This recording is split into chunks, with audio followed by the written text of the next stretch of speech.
Corey, what did you guys work on during the bye week? Spent a lot of time just kind of getting some of the younger guys up to speed and working on a lot of that fundamental stuff. That's usually what we do during those bye weeks, to just take some time to get back to the fundamentals. And, it's a chance to not have to focus on so much on an opponent, but a chance to really be able to focus on ourselves and work on what we need to get better at. You had a lot of guys banged up after that last game. Do you feel like some of those guys are going to get healthy during the bye week? Yeah, I mean, those bye weeks definitely help, giving them obviously an extra week in there just to kind of do all the treatment they need to do. A lot of those guys were in there, 4 or 5 hours a day just doing treatment, and so that obviously kind of accelerates their recovery time. What about you? Were you pretty good shape so far this season? Yeah, I've been blessed to stay healthy so far this season, and so just keep praying that it stays that way.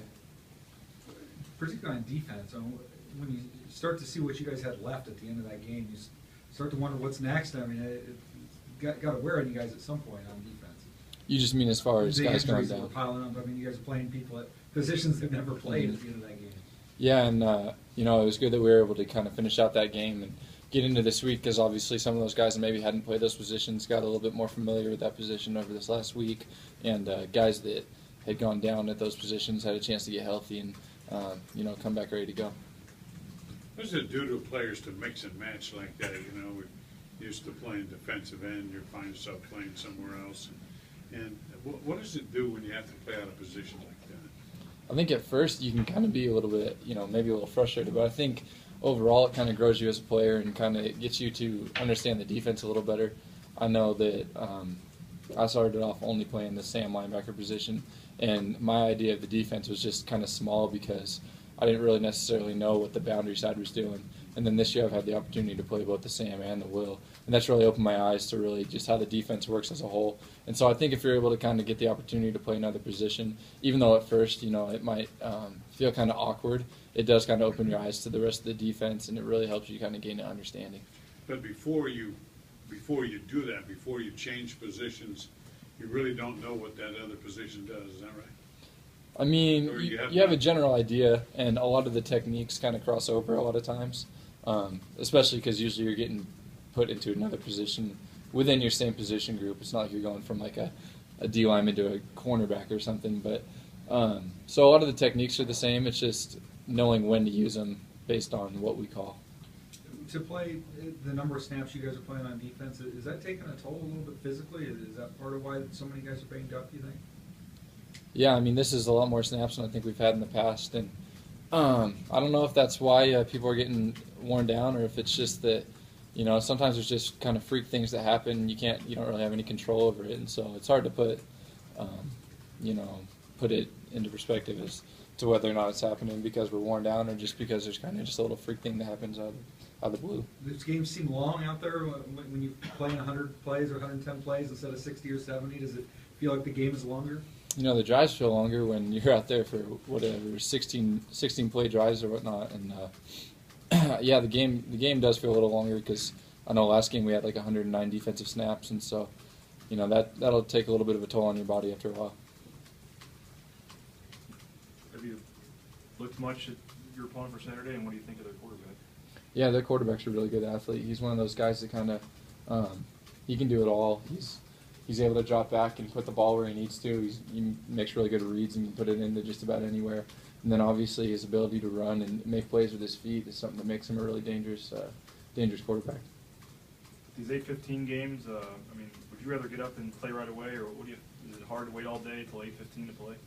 Yeah, I think there's a little bit of there's pluses and minuses kind of. The 8:15 game is nice because we're not having to get up super early and get into it, and then we also get a nice little break during the day where we kind of come in, have our meetings, and then we get a little bit of downtime, and then we get to use that to do whatever each person does individually to kind of get themselves focused in for the game, and then you get to come back and kind of start up with your meetings again, and so I think it kind of refreshes your mind, gives you an opportunity to go home, spend a little time by yourself, and do whatever it is that gets you ready. So what time do you guys meet in the morning at the football facility or whatever?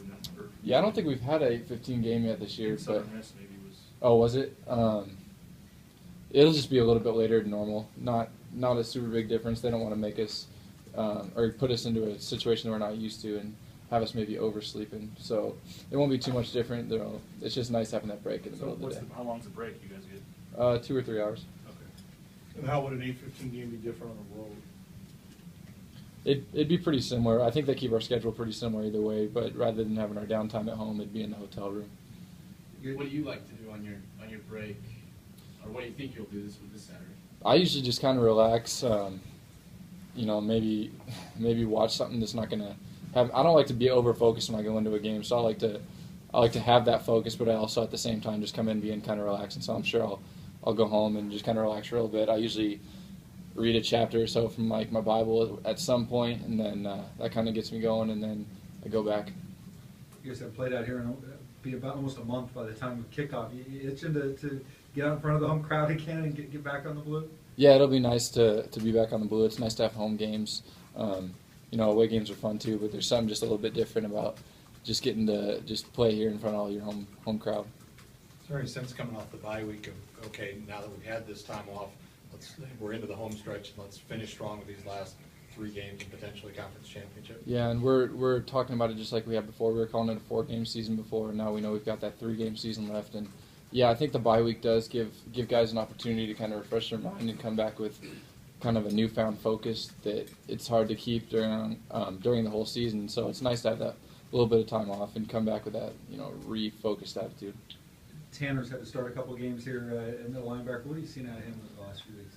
Yeah, he's a natural linebacker. He's one of those kids that came in here and he was ready to play from day one. I mean, maybe not from day one, but he's one of those guys that came in and just, you could tell that he just knew how to play the linebacker position. Some people are just kind of naturals to it. They just kind of have the instincts.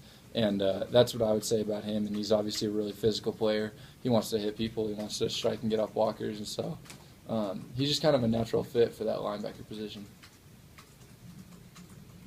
And then Wyoming, quarterback runs it well. It looks like the running back's averaging 6-7 yards a carry or something. What do you see with him? Yeah, he's a physical guy. He's one of those guys that's going to kind of take the handoff and get in between the tackles and just kind of go, and he'll find that seam and he'll take off. I know we've seen a couple times where their offensive line has done a real nice job of, opening up a little seam for him just to get him going, and then he's made a guy miss or kind of broken a tackle. He seems like a pretty physical runner, and so he can definitely get into the open field, and once he's there, he's got the speed to take it the distance. Don't see very many teams, it seems like, that have the running back and the quarterback who are both that efficient. How much more of a challenge is that to stop the run when both those guys are big play threats? Yeah, it's definitely a challenge, especially when they have the ability to throw it throughout, the whole game. So you got to be ready to do both, and so we'll have a plan going into it, and hopefully we'll be able to get it dialed in and just focus in on those guys. The offense has scored quickly in the last couple of games. They ran 50 plays, I think, and you guys were on the field for 109. Do you ever want to just say slow it down? Just take like a 15-play drive instead of a 4-play drive? You mean kind of later in the game? Yeah. Yeah. Sometimes it feels like it's definitely like there's not much of a break, but as long as we're doing what we need to do to get out of there with a win, I'm happy with it. Score. Yeah, as long as both sides are doing their job. How do you kind of look at where the defense is at right now? I mean, you guys got that win, but I think you still gave up over 600 yards. I mean, how do you kind of look at where you guys are? I know part of that's probably because of the injuries, but how do you kind of look at where the defense is at this point? Yeah, obviously there's always room to improve. I know that we came out of that game really pretty proud of all the guys that, had to step into positions that they hadn't played before, and then there was younger guys playing snaps, not just a little bit more, but, 4 or 5 times as much as they played before. And so I think we really came out of that game just proud of the guys that stepped up and really carried that flag and just did jobs they'd never had to do before and did it really pretty well considering the situation they were thrown into. With offenses that you guys are going up against running, you're operating at a quicker pace. It's the fat of college football, but have you noticed a difference this year at all? Does it take a little bit more of a toll on you guys? The last 3 games you've been on the field for an average of 94 plays. Yeah, I think it's just kind of it's definitely something to kind of adjust to because last year we were playing against teams and they definitely weren't running as many plays, and it seems as though everybody in the Mountain West has kind of switched to this kind of up-tempo idea where they're running close to 100 plays a game, and so towards the end of the game you're a little bit more tired than maybe you were before, and so other than that I'm not really sure what else I can say there. It definitely makes you a little more tired when the game's over. Very good. Thanks, Corey. Yeah, no problem.